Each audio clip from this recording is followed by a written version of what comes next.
En este video se habla de las propiedades termodinámicas de las bolsas de aire, análisis de la estructura y transformación de la materia en sistemas de seguridad automotriz.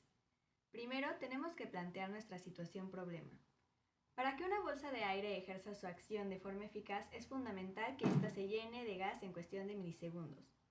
Pero, ¿cómo es que funciona y cuáles son las reacciones químicas necesarias para su correcto funcionamiento?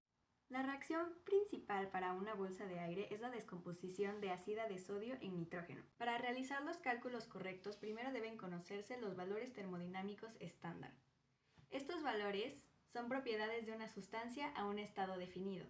Para esta situación problema, los valores termodinámicos estándar necesarios son los siguientes.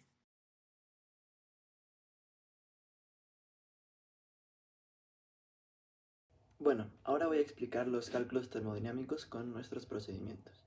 La reacción que vamos a analizar es la descomposición de ácido de sodio expresada en la hoja de procedimientos hasta arriba. Más abajo podemos observar los datos de entalpías y entropías estándar de la ácida de sodio, del sodio y la del nitrógeno. Primero vamos a calcular la entalpía y sustituimos en la fórmula que dice que es los productos menos los reactivos. Y después vamos a multiplicar eso por cada valor en el coeficiente de la reacción. Y entonces cuando sustituimos nos da que la entalpía es menos 43 kilojoules de mol. Después repetimos el mismo procedimiento con la entropía usando los valores estándar de entropía y nos da como resultado 484 joules por mol Kelvin positivo. Por último calculamos el valor de Gibbs, que es la entalpía menos la entropía multiplicada por la temperatura en Kelvin. Y finalmente, tras hacer esta sustitución, podemos observar que nos da un valor de menos 187.5 kilojoules por mol. La energía liberada en la reacción tiene varios efectos negativos en el medio ambiente. Primero de todo, se generan productos secundarios tóxicos.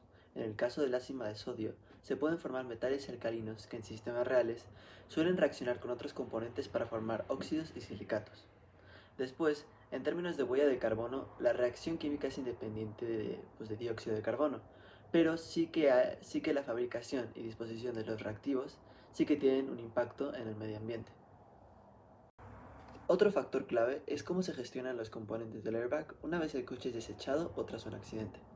Aparte, para las reacciones químicas de su fabricación se utilizan sustancias tóxicas que en el momento de inflado se libera polvo y residuos plásticos, que son nocivos para el medio ambiente. Para evitar que las sustancias de las bolsas de aire contaminen el medio ambiente, los airbags que ya no funcionan deben enviarse a centros especializados en manejo de residuos peligrosos. En estos lugares se desactivan de forma segura, normalmente detonándolos de manera controlada para que el ácido de sodio se descomponga y deje de ser tóxica.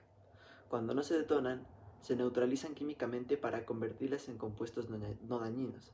Después, las partes metálicas y plásticas del dispositivo se separan y se reciclan. Este proceso evita que los químicos peligrosos lleguen al ambiente y asegura una disposición adecuada y ecológica. Punto 4. Analicen los valores obtenidos para poder concluir si la reacción es exotérmica o endotérmica. De igual forma, determinen a qué temperatura esta reacción es. Según los datos obtenidos, la reacción rápida de la ácida de sodio es en sí misma exotérmica. Esto debido a que durante la formación de los productos, como sería el nitrógeno molecular y el sodio metálico, la reacción muestra una entalpía negativa, lo cual se relaciona con una liberación considerable de energía por medio de calor, lo cual prácticamente es lo que define una reacción exotérmica. Para determinar la temperatura correspondiente a la reacción espontánea, se realiza el proceso que va a proceder a detallar. Primero se calcula la entalpía. Esto a través del cálculo individual de la entalpía del producto menos la entalpía de los reactivos. Posteriormente necesitamos calcular la entropía. Esta entropía se puede calcular a través de una resta igual al punto anterior. En este caso sería la entropía del producto menos la entropía del reactivo. Finalmente se calcula la variable de Gauss, la cual es la entalpía calculada previamente menos la temperatura por la entropía que también se consiguió anteriormente. Ahora finalmente podemos proceder a calcular la temperatura. Esto a través de una división. En este caso sería la entalpía entre la entropía, lo cual nos daría como resultado menos Punto 4. Esto es lo que en sí mismo determinaría la temperatura de la reacción espontánea.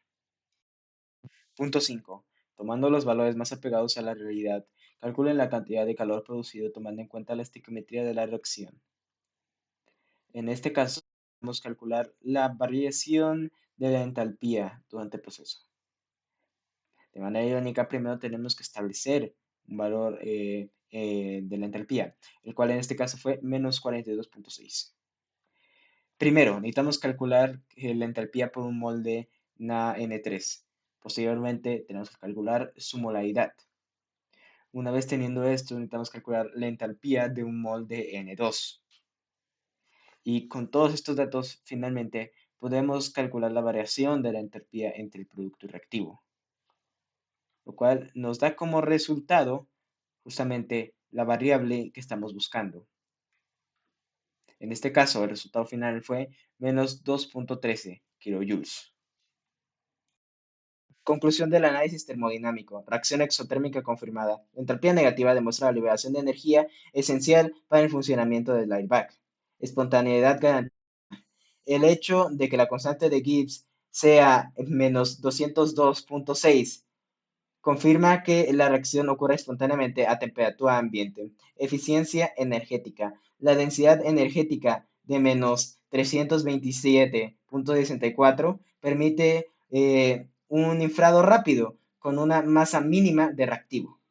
Considerando la energía involucrada, la toxicidad o reactividad de las sustancias participantes, las precauciones con los reactivos y productos de las bolsas de aire son cruciales debido a la alta toxicidad y reactividad de las sustancias involucradas, así como la gran cantidad de energía liberada durante su activación.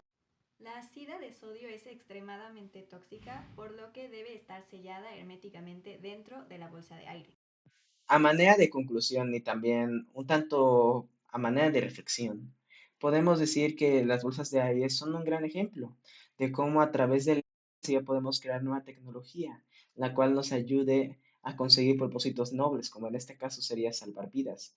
Aproximadamente el 30% de las personas que sufren un accidente automovilístico logran salvarse gracias a estas bolsas de aire, lo cual no parece mucho, pero realmente si lo ponemos en cifras más coloquiales, realmente es un gran número de personas, un gran número de vidas que gracias a esta invención, gracias a este ingenio y a la buena voluntad, han logrado salvarse y de esta manera evitar riesgos y pérdidas más grandes.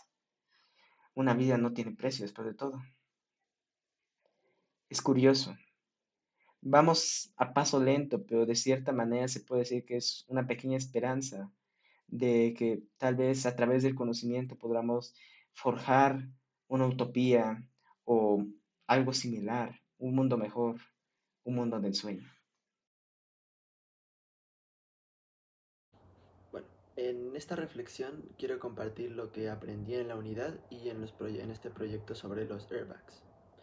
Bueno, en este proyecto me di cuenta de que conceptos como la estequiometría, la entalpía, la entropía y la energía libre de Gibbs no son solamente teoría, sino que también explican cómo funciona realmente un airbag y pues por qué la reacción ocurre tan rápida y de manera pues, tan segura, ¿no?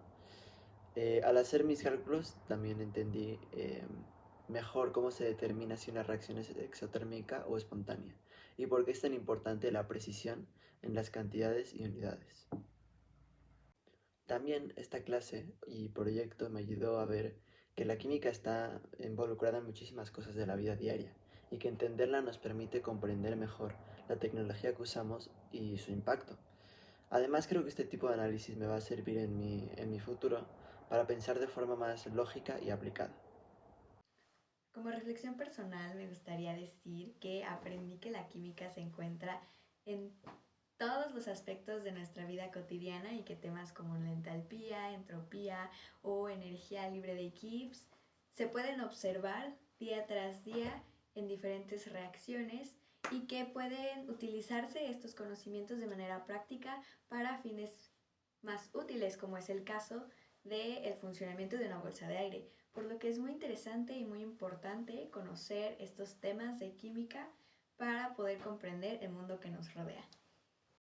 A lo largo de estas sesiones pudimos aprender diversos conceptos de la química, la cual de cierta manera podemos aplicar en nuestra vida cotidiana. Por ejemplo, tenemos el concepto de la entropía, el cual muchos lo toman como una constante de desorden, pero en mi opinión se entiende mejor como una variedad de caminos diferentes, una variedad de posibilidades. En cuanto a cómo aplicar la química en nuestra vida cotidiana, bueno, ¿qué puedo decir al respecto? Todo es química. De cierta manera se puede decir que todo lo que vemos o de cierta manera la forma en la que podemos interactuar con el mundo está muy implícita en la química.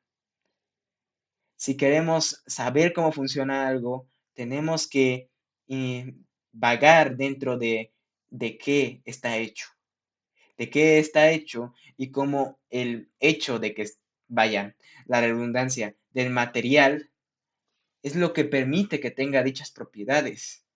La química nos rodea de cierta manera. En cuanto a cómo se relaciona con mi carrera, bueno, muchas personas dicen que de cierta manera la química se puede decir que es física aplicada, como una especie de descendiente o una rama más, de cierta manera, una rama un tanto más compleja, un tanto más extensa. Pero a través de la química se puede, de cierta manera, complementar con el conocimiento adquirido en mi propia carrera, lo que en sí me permitiría tener un entendimiento mayor sobre cómo funciona el mundo y sus misterios.